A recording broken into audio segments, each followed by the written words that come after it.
Namaste to all yogis. Welcome back to your YouTube channel Prashantj Yoga.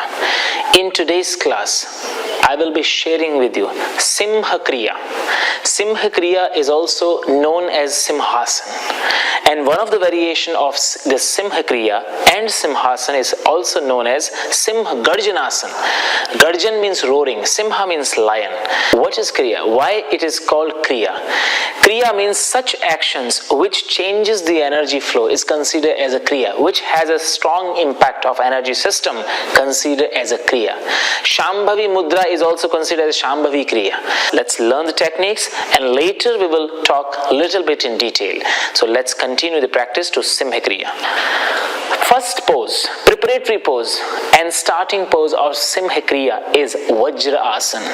Vajra Nadi is a nadi through which the prana diverts to the spiritual growth. So this Vajra Asana controls this nadi.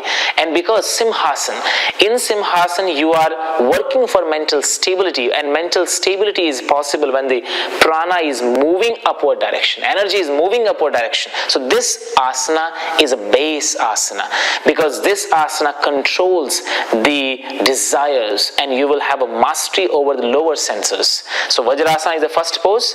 And now once you come in Vajrasana, I will sit and show you and Shivam will demonstrate. So understand, learn nicely so that you can perform this Kriya nicely.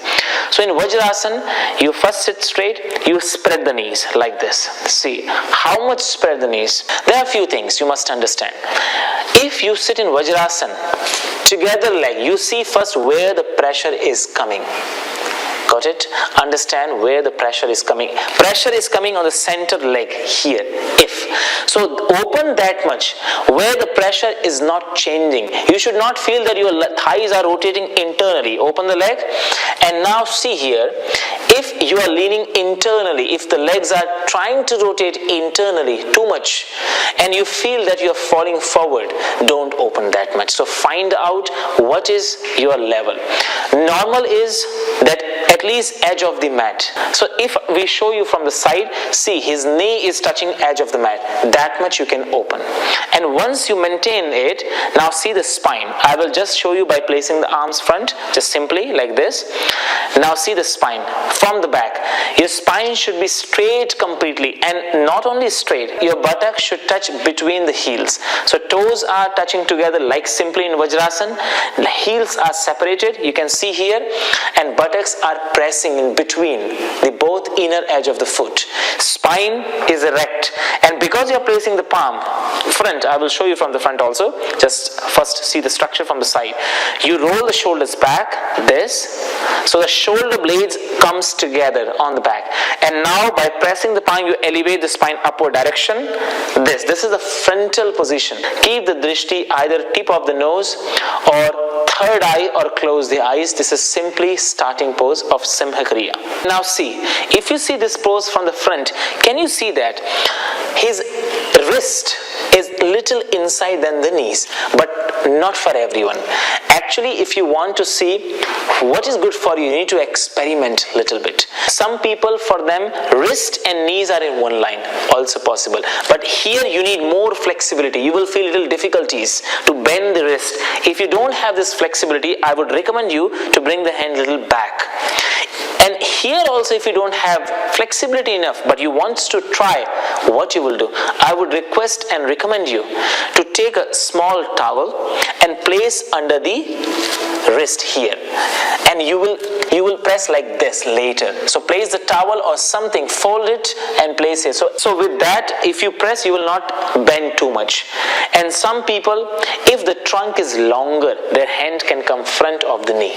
So these are the three variations, no problem. Forget about that you have to do only one side. You can do one of these three. See your physical structure of the body. Now see from back. See how the buttocks are rested completely. Buttocks are not lifting. Now the question comes, not everyone is that much flexible. What to do?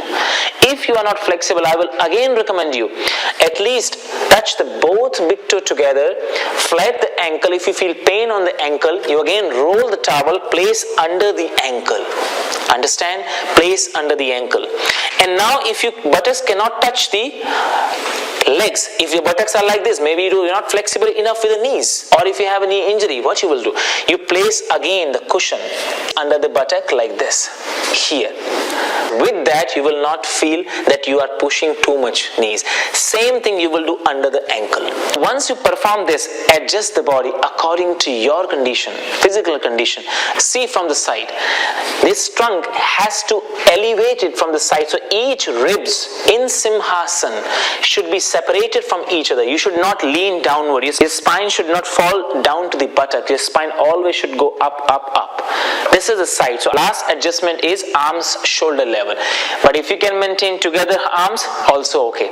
If you feel that wrists are in pain, you can turn the hand little inside also. Now the Kriya, the process. What you will do in Simhasana, you will just close your eyes or drishti, focus on one point, you just stay here.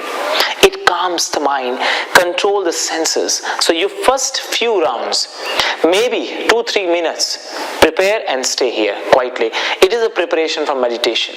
Once you prepare, and now if you want to do Garjanasana, Simha Garjanasana, roaring sound. So now you extend the tongue out with open eyes. Shivam will show.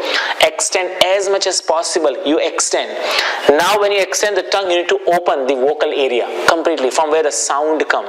This vocal cord need to be open nicely, and that much open where you should not feel the contraction on the throat. You should feel that the vocal cord is open and connected to the navel center.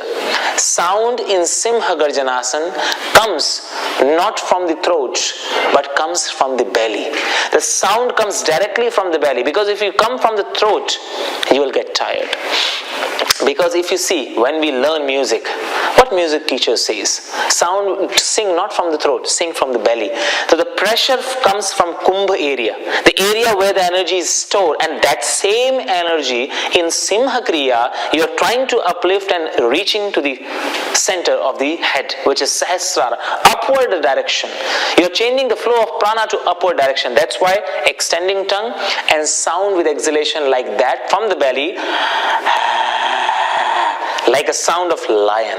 You should not feel any coughing sensation. If you feel cough, it means the position of the neck is not correct. So here, I would suggest you to lift the chin a little higher. See here, this area is free now. You should not make chin lock. This area is free.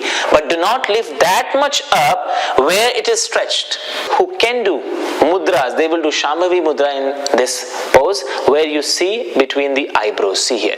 If you cannot do this, you can do the same Kriya with the closed eyes. Shivam will show you with Shambhavi mudra. I will show you with closed eyes. You can choose yours. We will do few rounds together. Let's continue. You come to the position, whatever I told, and now open the tongue as much as possible. Lift the chin so that you don't feel stretched, any overstretch, or you don't block. Extend nicely, open the mouth. Like this. Every inhale deeper, starting from the navel to the throat. Every exhale, sound will come from the belly. Imagine that. And you have to bring the sound from the belly, not from the throat. Let's do 5 rounds first together. Close your eyes. Or drishti, Shambhavi mudra. Take one deep inhale. Sound. Close your eyes. Tongue inside, relax. 10-15 seconds, just quiet.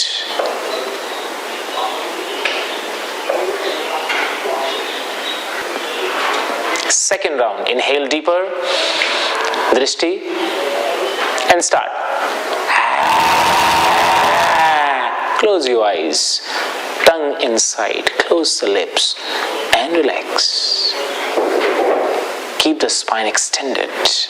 Roll the shoulders. Chest is lifted. Open the chest. Third round. Drishti, open tongue. Inhale. Relax the drishti. Close your eyes. Fourth round. Drishti, or close the eyes. Tongue. Inhale deeper. Tongue out. Close, relax, meditate.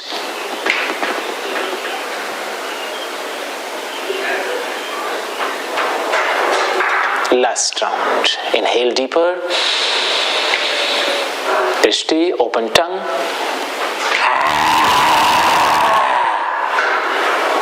Relax.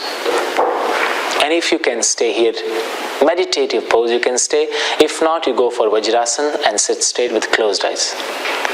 Now you will focus on your face area and observe entire sensations. Observe the navel area and connect the throat and navel and prepare for the next round. We will again do this 5 rounds.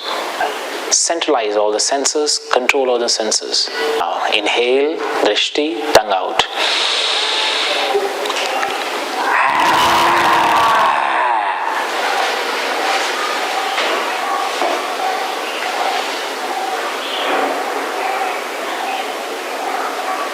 Quiet mind.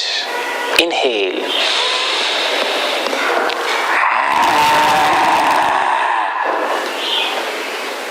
Quiet mind. Inhale.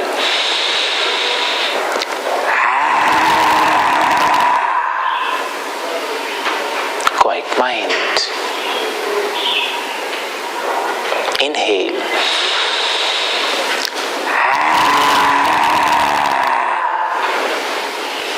Quiet mind. Sit quiet and meditate. Gently open your eyes. That was Simha Kriya. Once you finish the pose, you may release the leg or you can change the position. If not, just for a few minutes, you do meditation for a few minutes. That Kriya, repeat. First round, you do first 7 times. After each roaring sound, stay 15-20 second gap. Quiet, meditate, readjust the body, readjust the throat, windpipe or the vocal area, readjust the belly, and again prepare for the second, like this 7. The next round, go for 10. 7, 10. Prepare this, and before meditation or before sleep, you can use this pose. For today's class, we'll end here. If you are new to the channel, please subscribe. If you have any question, please write us in comment. If you want to continue the practice, you can join our morning classes, 5 o'clock Indian time and 6:30 Indian time. You can join our classes that you will learn live asanas from us. I'll see you next video. Till that, namaste, take care.